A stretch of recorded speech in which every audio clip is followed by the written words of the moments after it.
Shalom, bertemu lagi dengan saya di dalam renungan pada pagi hari ini.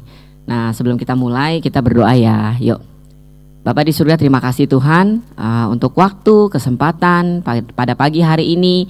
Kami boleh bersama-sama kembali untuk bisa mendengarkan sebagian dari renungan.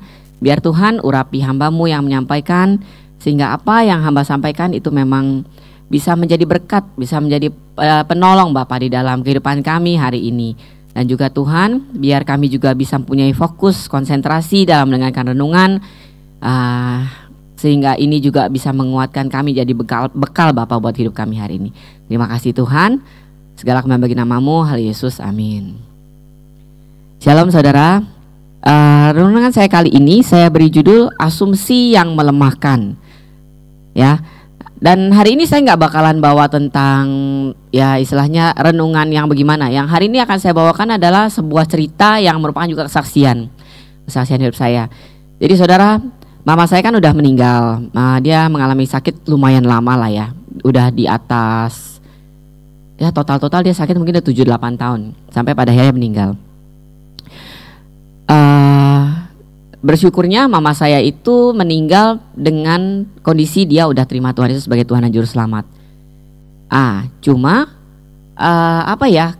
saya mau cerita di sini bagaimana mama saya itu bisa terima Tuhan Yesus sebagai Tuhan dan Juru Selamat, dan hal itu terjadi itu di luar nalar saya.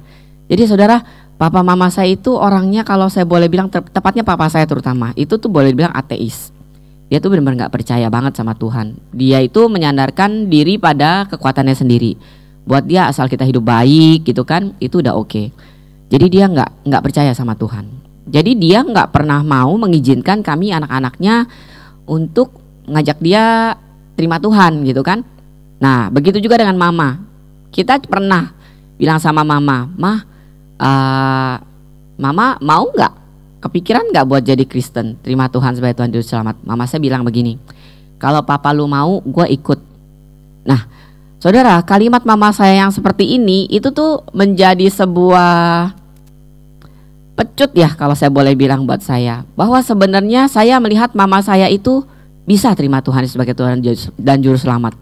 Hanya saja dia menghargai, tunduk sama papa saya, jadi dia gak berani jadi Kristen istilahnya, walaupun dalam hatinya mungkin ada keinginan mau. Dan saudara, saya tuh sebagai anak yang tahu karakter papa mama saya seperti apa, saya sih sebenarnya udah agak bohwat saudara. Saya doain mereka dari saya kelas 5 SD. Ketika saya udah terima Tuhan dan saya tahu bahwa satu orang diselamatkan, seluruh isi keluarga diselamatkan, saya berdoa buat mereka. Mulai saat itu saya berdoa buat mereka.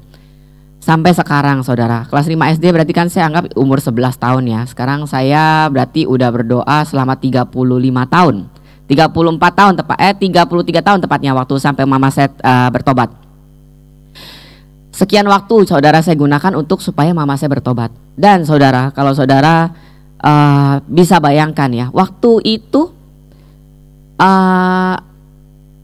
ada satu perasaan mendesak dalam hati saya bahwa saya tuh pingin gitu mama saya itu terima Tuhan Yesus sebagai Tuhan dan Juru Selamat.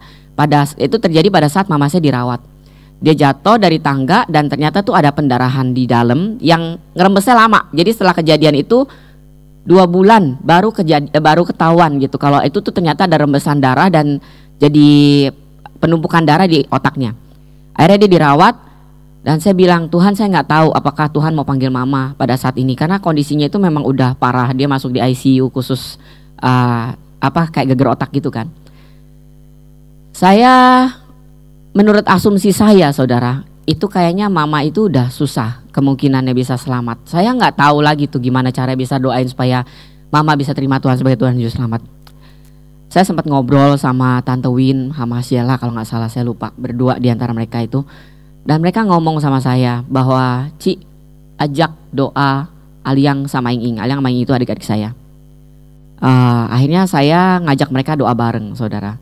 Saya ajak adik saya dua-duanya doa bareng via telepon, karena adik saya nggak di sini kan, jauh di seberang sana. Jadi akhirnya kita via telepon aja. Setelah kita berdoa, di waktu itu juga saudara, tapi bukan saat itu ya, cuma maksudnya di masa perawatan mama itu, tiba-tiba itu mama itu manggil saya masuk ke dalam ruangan. Dia kan di ruang ICU, jadi kita nggak boleh sembarangan masuk ya, kecuali dia lagi makan mau makan baru. Nah, mama itu masuk ke dalam ruangan, mama suruh saya minta suster panggilin saya masuk ke dalam ruangan. Saya masuk ke dalam ruangan dan di situ secara tidak saya sangka-sangka dia itu ngomong bahwa dia itu pengen ke gereja, saudara. Dia bilang dia ingat teman dia yang ke gereja dan dia pengen seperti itu gitu. Wah, itu satu kesempatan emas kayak ketiban duren ya saudara, ketiban duren mateng gitu kan. Wow, mama mau terima Tuhan sebagai Tuhan dan Juru Selamat. Saya nggak pakai nunggu saudara, saya nggak pakai tunggu ya, saya panggil Tante Win dulu, Om David dulu untuk doain mama, kagak. Langsung pada saat itu saya doain, saya bilang mama benar mau terima Tuhan sebagai Tuhan dan Juru Selamat? Saya tanya gitu. Dia bilang iya. Dia jawab saya dengan lemah tapi judulnya dijawab iya. Oke mah, kita berdoa, mama ikutin saya berdoa. Akhirnya saya pimpin dia untuk berdoa, terima Tuhan sebagai Tuhan dan Juru Selamat. Hanya saja pada waktu itu saya nggak berani ngomong sama papa saya. Kami masih merahasiakan itu karena mama juga sepertinya takut dan saya nggak mau dia nggak nyaman. Dan saya juga tahu papa saya orangnya seperti apa. Tapi saudara, saya nggak panjangkan cerita kesaksian ini. Hanya saja saudara, saya mau kasih tahu bahwa selama ini saya itu berasumsi saudara, bahwa doa saya itu kayaknya susah dijawab. Karena saya punya mama papa yang begitu keras. Benar-benar keras banget saudara. Bahkan waktu saya melihat pertobatan terjadi satu-satu di rumah keluarga suami saya yang kelihatannya juga mustahil, saya cuma kuat sebentar saudara. Cuma dikuatkan sebentar bahwa oh iya kayaknya ada kemungkinan mama papa saya bisa selamat gitu ya. Tapi kemudian saya lemah lagi gitu secara asumsi. Karena saya mengasumsikan, aduh susah deh kalau papa mamanya suami saya, papanya suami saya, dia itu masih percaya Tuhan gitu loh istilahnya. Hanya Tuhan yang berbeda. Sementara kalau di keluarga saya, mereka itu tidak percaya Tuhan saudara. Jadi itu lebih repot gitu menurut saya. Dan ya gitulah, mereka gak pernah kelihatan gitu untuk mau denger, mau pusingin soal kita gimana gitu. Enggak gitu. Cuma ya gitu, bener-bener saya gak nyangka pada saat itu bisa mama yang panggil saya sendiri masuk dan dia bisa tiba-tiba minta sendiri saudara. Nggak pernah saya ojok-ojok. Karena saya ingat waktu itu ada sekali mama saya pernah ngomong bahwa mama mah nggak mau nanti udah dekat-dekat mau mati terus orang anaknya desak-desak gitu supaya mamanya terima Tuhan Yesus sebagai Tuhan dan Juru Selamat gitu, atau papanya. Saya bilang saya nggak akan lakukan mah. Selama mama nggak mau buka hati, percuma saya lakukan seperti itu. Tapi pada kenyataannya yang saya dapatkan adalah dia minta sendiri. Saudara, asumsi kita melemahkan kita saudara, sering kali melemahkan kita. Saat ini pun asumsi saya itu melemahkan saya. Kenapa? Karena saya masih punya PR1, biang keroknya papa saya. Dia lebih keras dari mama. Sejujurnya saya juga nggak yakin saya bisa menangin. Tapi ya udah, ketika saya kemarin sempat cerita-cerita sama teman saya membangkitkan semangat saya, dibilang ayo Tin, pasti bisa.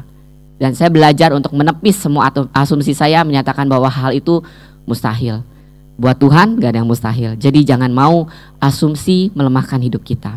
Maju terus bersama Tuhan dan lepaskan asumsi yang buruk itu dari hidup kita. Mari kita berdoa. Bapa di surga, terima kasih Tuhan untuk waktu kesempatan yang Kau berikan buat kami pada hari ini Tuhan. Kami mau belajar Tuhan bahwa asumsi kadang-kadang seringkali melemahkan kami Tuhan. Karena kenyataan yang kami hadapi tidak seperti apa yang bisa kami imani Tuhan. Tapi kami mau belajar Tuhan bahwa asumsi Tuhan tidak bisa kami pakai di dalam iman kami kepada Engkau. Kami mau menyandarkan iman kami sepenuhnya sama Engkau dan meninggalkan logika kami Bapa di belakang kami. Segala asumsi kami di belakang kami Tuhan.